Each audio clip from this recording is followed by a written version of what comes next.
شكرا يا ربي شكرا هديت قلبي شكرا.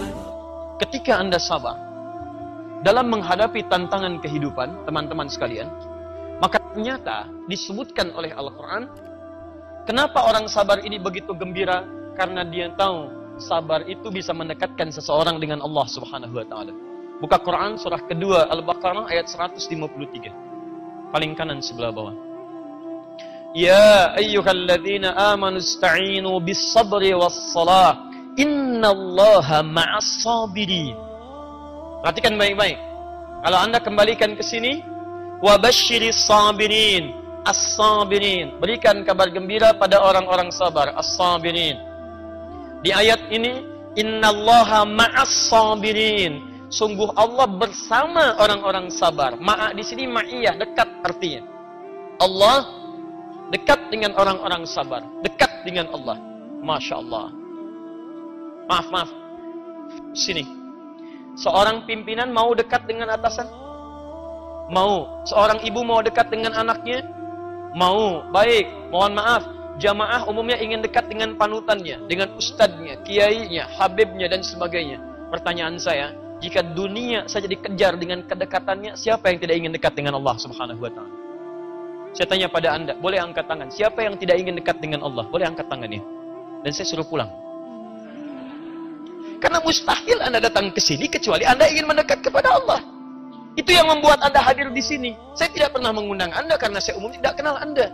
Dan siapa Adi Hidayat di sini? Tidak, ini rumah Allah, bukan rumah Adi Hidayat. Siapa yang bisa meringankan langkah Anda sehingga Anda bisa menepikan aktivitas di malam hari ini? Anda bisa memilih untuk istirahat. Anda bisa memilih untuk refreshing. Kenapa Anda tinggalkan itu semua? Kalau bukan untuk mendekati Allah, mustahil ringan langkah Anda untuk ke sini. Sekarang perhatikan baik-baik. Jadi ketika Allah berikan ujian pada kita dan diminta kita untuk sabar, ternyata Masya Allah, hadiah utama yang pertama adalah hadiah utamanya, sabar ini ternyata akan mendekatkan Anda dengan Allah Subhanahu wa Ta'ala. Jadi ketika Allah turunkan ujian kepada Anda, sebetulnya bukan ingin membuat Anda bermasalah, tapi akan mendekatkan Anda kepada Allah Subhanahu wa Ta'ala. Hei yang mau dekat, sini saya berikan ya. Dengan itu dekat dengan saya. Dengan itu dekat dengan saya. Paham sampai sini? Kalau setiap orang diuji paham bahwa dengan ujian dia bisa lebih dekat dengan Allah, saya kira mustahil ada orang-orang yang menolak ujian itu. Mau dekat dengan Allah? Saya buat persamaan. Dekat dengan Allah sama dengan senang ujian. Ujian sama dengan masalah. Orang yang senang ingin dekat dengan Allah, berarti dia senang dengan masalah. Pertanyaan saya, siapa yang ingin punya masalah? Boleh angkat tangan? Ulang, siapa yang ingin dekat dengan Allah? Boleh angkat tangan? Masya Allah. Turun, siapa yang ingin punya masalah? Anda ini nggak konsisten. Kalau Anda ingin dekat dengan Allah, artinya Anda harus senang dengan masalah. Karena jalan menuju Allah itu dengan masalah. Kalau nggak ada masalah, bagaimana ada pahalanya? Kalau tidak ada masalah, bagaimana membangun kedekatannya? Siapa yang ingin masuk SMP, dia harus dengan melewati ujian. Siapa yang mau masuk kampus, dia harus tes dulu. Mustahil masuk kampus kalau nggak ada tes untuk mengawalinya. Jadi artinya orang yang ingin masuk ke kampus, dia sudah siap dengan ujian dan tesnya. Paham? Ingin punya masalah atau tidak? Ayo, renungkan sampai malam nanti ya. Sekarang perhatikan sini, saya belum sampai pada ahli Quran. Nanti ada yang paling dahsyat yang ingin saya sampaikan. Sekarang persamaan berikutnya. Lihat, hidup sama dengan aktivitas, aktivitas sama dengan ujian, ujian sama dengan sabar, sabar sama dengan dekat dengan Allah Subhanahu wa Ta'ala. Orang yang hidup, yang ingin dekat dengan Allah, dia pasti akan menerima ujian dan dia senang dengan ujian. Fokus. Kalau dekat dengan pimpinan, akses mudah tidak? Fasilitas lengkap tidak? Lengkap, Masya Allah. Perhatikan baik-baik. Kalau orang dekat dengan Allah, apa yang tidak mudah bagi Allah? Makanya ketika ada orang dekat dengan Allah, surganya pun spesial. Saking dekatnya, semua malaikat diminta menyambut orang-orang ini di semua pintu surga. Semuanya. Dan hebatnya, orang yang lulus ini nanti, ada yang bisa membawa bapaknya, membawa pasangannya, membawa keluarganya, anak cucunya, dirangkul untuk masuk ke dalam surga. Dan ketika masuk ke dalam surga, Allah perintahkan malaikat untuk menyambut mereka semua di setiap pintu surga. Saking dekatnya dengan Allah, semua malaikat diperintahkan. Perhatikan baik-baik. Quran surah 13 ayat ke-24-nya. Kalau mau dibuka dari ayat 23 silahkan. Jannatu adnin yadkhulunaha. Ada orang-orang yang akan masuk ke dalam surga Aden. Wa man salaha min abaihim, dan dia menarik bapak-bapaknya yang saleh. Maksudnya bapak-bapaknya dia, ya, yang barangkali mohon maaf amalnya biasa-biasa tapi sering meninggalkan maksiat, tarik sama anaknya. Fokus. Wa azwajihim, pasangan-pasangannya. Nanti kita lihat amalannya apa orang ini. Jadi kalau suami narik istrinya, istri narik suaminya sepanjang tidak melakukan dosa besar.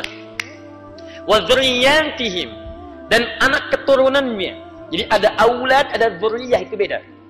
Kalau aulad itu anak langsung. Quran surah kedua Al-Baqarah ayat 233 paling kanan sebelah bawah. Seorang ibu menyusui anaknya, bahasanya aulad. Wal walidatu yurdi'na auladahunna. Ibu memberikan ASI pada anak yang baru dilahirkannya. Berikan ASI, itu aulad namanya.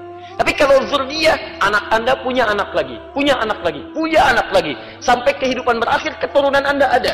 Dia muslim, dia beriman pada Allah, meninggalkan dosa besar, itu bisa dirangkul. Maksud saya, ada keluarga besar, semuanya masuk ke dalam surga. Pada saat itu Allah perintahkan malaikat sambut mereka di setiap pintu surga. Perhatikan bahas saya belum sampaikan pada Anda apa amalan keluarga besar ini. Tapi yang mau saya sampaikan, kalimat sambutan malaikat dibuka dengan kalimat, lihat ayat 24-nya. Salamun alaikum bima sabartum. Selamat, kalian bisa masuk surga karena sabar saat menjalani kehidupan di dunia itu. Sabar. Ternyata sabar itu saat Allah hadirkan di dunia lewat persoalan-persoalan hidup. Masalah itu bukan menjadikan hidup Anda bermasalah, bukan. Tapi ternyata masalah itu bisa mengantarkan Anda ke surga terbaik yang Anda bisa masuki. Siapa di antara antum yang tidak mau disambut oleh para malaikat? Siapa yang tidak ingin dekat dengan Allah? Dan ahli sabar masuk surganya spesial. Disambut semua malaikat, dikatakan salamun alaikum bima sabartum. Wal malaikatu yadkhuluna alaihim min kulli babin. Malaikat masuk ke dalam kepada mereka, menyambut di setiap pintu surga. Salamun alaikum bima sabartum fa ni'ma uqbad dar. Selamat ya, bisa masuk ke sini, tempat yang paling enak dan abadi. Kalian telah sabar saat di dunia. Jadi perhatikan, fokus ke sini. Apa hubungan dengan para penghafal Al-Quran? Jika urusan dunia saja yang bisa membuat Anda lancar dalam urusan kehidupan dunia, bisa mendekatkan Anda dengan Allah, disambut di surga, maka bagaimana dengan orang-orang yang menghafal Al-Quran? Bukankah Al-Quran firman Allah? Otomatis Anda menghafal firman-Nya, artinya Anda mencoba mendekat jauh kepada Allah dibandingkan yang lainnya. Ada orang ingin dekat dengan Allah, tapi lewat dunia, cari pekerjaan yang halal, lewat rumah tangga, lewat belajar. Yang ini mendekat kepada Allah lewat kalamnya, langsung dia hafalkan kalam Allah subhanahu wa ta'ala. Jadi kalau aktivitas biasa saja butuh sabar, apalagi menghafal Quran. Paham maksudnya? Jadi kalau kita datang ke sini aja sabar, bekerja aja sabar, sekarang pencuri aja sabar, Pak. Pencuri bisa sabar. Saya sering ilustrasikan, ada 3 orang nih. Satu bosnya, yang kedua anak buahnya, yang ketiga anak baru nyuri. Sedang praktek. Tiba-tiba yang baru sedang diuji, nyuri motor. Begitu mau nyuri agak kesulitan. Bos, susah. Kata bosnya, sabar, terusin, sabar. Orang nonton bola bisa sabar. Nunggu sampai malam.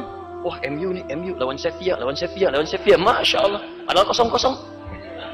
Coba cek, saya nggak nonton, nggak ada kerjaan. Walaupun saya tahu hasilnya. Madrid menang 3-1 lawan PSG kemarin. Kira-kira Neymar yang mau masukin, ternyata bukan. Masya Allah, pertama PSG 1-0, dibalas kemudian oleh Ronaldo. Penalti sih, bolanya agak ngangkat dikit, agak aneh juga tuh. Belum pernah udah ngangkat ya. Saya tahu tapi saya nggak nonton, nggak ada kerjaan beneran. Kedua pakai dengkul ya, ketiga kemudian Marcelo ya operan kemudian dari kiri, set diterima langsung tembak. Apa saya? Tapi saya tidak nonton, nggak ada kerjaan. Nggak ada kerjaan, ngabisin waktu di situ. Kenapa? Anda bisa sabar nonton bola, kenapa Anda nggak bisa sabar dengan tahajud? Orang maksiat bisa sabar, kenapa Anda taat tidak bisa sabar? Dan kesabaran tertinggi adalah kesabaran saat menghafal firman Allah Subhanahu wa Ta'ala. Karena Anda langsung berhadapan dengan Sang Pencipta di situ, menghafal firman-Nya. Kalau urusan untuk dunia bisa sabar, kenapa urusan untuk firman Allah kita tidak bisa sabar? Makanya orang-orang yang sabar dari penghafal Quran diberikan ayat spesial di dalamnya. Perhatikan baik-baik. Buka Quran surah 13 tadi. Please prayer. Di sana main, sini sholat. Di sana masjid, sini masjid.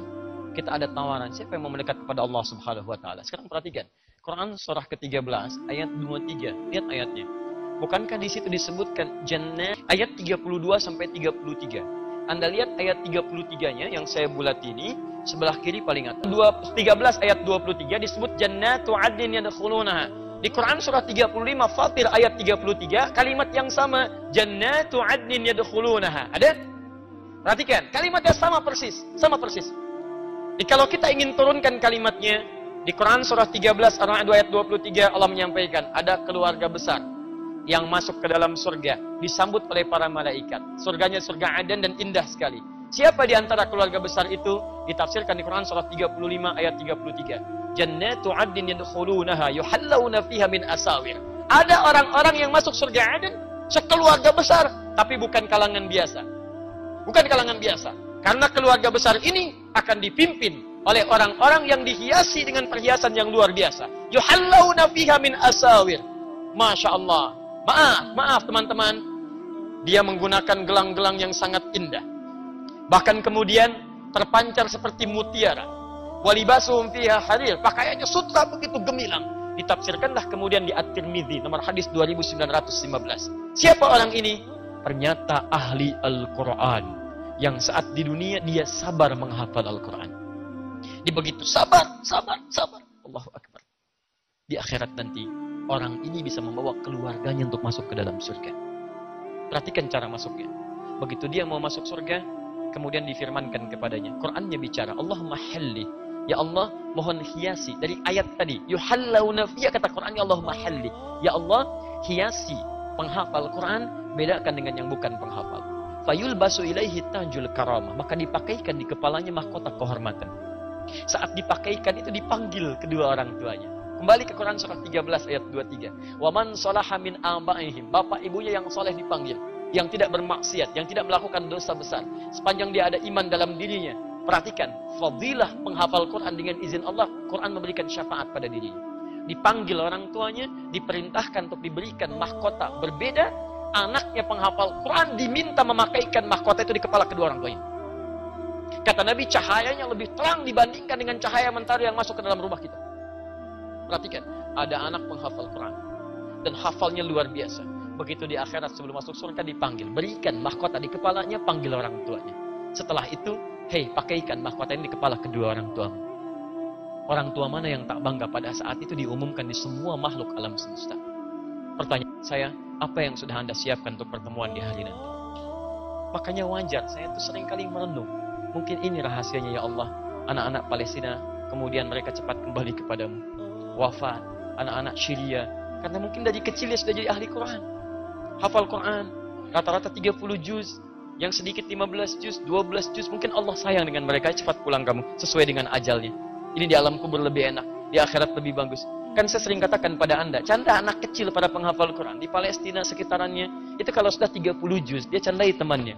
Nanti kalau saya sudah di atas, kamu di bawah saya dadahin ya. Anda ada di mana? Duhai teman-teman yang banyak mengejar dunia, tidak salah. Tapi pernahkah dunia itu Anda gunakan untuk meraih kemuliaan akhirat Anda? Ini poinnya. Dan Allah sudah tawarkan, saya katakan bukan cerita, tapi tawaran Anda supaya masuk di dalamnya. Dan ketika diberikan mahkota itu, kata Qurannya Allahumma zid. Ya Allah tambahkan pada penghafal, bedakan dengan yang bukan penghafal. Bedakan dengan fasilitator. Fayulbasu ilaihi libasal karamah. Maka dipakaikan di badannya, tubuhnya, pakaian kehormatan. Bahasa Qurannya, walibasuhum fiha harir. Dia menggunakan baju sutra yang sangat indah. Jubahnya jubah kehormatan, pakaiannya pakaian kehormatan. Lalu difirmankan oleh Allah, waqar. Ayo baca, ayo naik ke surga yang paling tinggi. Fa inna akhiru qira'atika akhiru manzinatika. Akhir bacaan Qur'anmu yang biasa engkau bacakan di dunia, itulah tempat tinggalmu. Jadi begitu dia baca, naik, semakin naik beda levelnya. Semakin naik bertambah keindahannya. Dia ada level naik. Dan bacaannya pun tartil. Karena ketika dilihat indah. Gak mau lepas dari situ. Cuman ketika dia baca, dari awal ya, gak bisa dibalik. Ya Allah dari Anas bisa enggak? Gak bisa. Dari awal. Dia begitu naik. Akhir bacaan begitu berakhir, disitulah tempat tinggal yang tertinggi. Dan hebatnya, dia gandeng bapak ibunya. Kalau dia suami, gandeng istrinya. Kalau dia istri, gandeng suaminya. Dan dia gandeng keturunan-keturunannya. Sekarang pertanyaannya, ada tawaran dari Allah untuk memasukkan Anda satu keluarga besar ke situ. Hadiahnya besar. Kalau hadiahnya cuma power bank, barangkali nggak terlalu sabar Anda. Tapi ini surga, chestnya mesti kuat. Karena itu jangan salah ketika Allah tawarkan kita untuk menghafal. Anda mesti sabar di dalamnya. Karena ujian penghafal Quran lebih banyak dibanding yang lain. Ada ujian kita pesimis, ada tiba-tiba malas, ada tiba-tiba nggak ada waktu. Ingat baik-baik, ketika Anda menghadapi tantangan seperti itu, bayangkan ayat-ayat surganya. Begitu menghafal, Al-Baqarah 282, panjang. Baru dilihat udah panjang. Ya Allah. Bismillah. Ibu saya ya Allah. Saya ingin menghafal untuk ibu saya. Untuk saya ya Allah. Saya ingin surga ya Allah. Berikan kemudahan. Bismillah. Sabar. Bismillah. Sabar. Sabar. Kuatkan jiwa. Panjang ya Allah. Tapi Anda lebih kuat. Paham ya? Jadi ketika Anda merasakan hal-hal demikian, kembalikan pada suasana tadi. Sabar.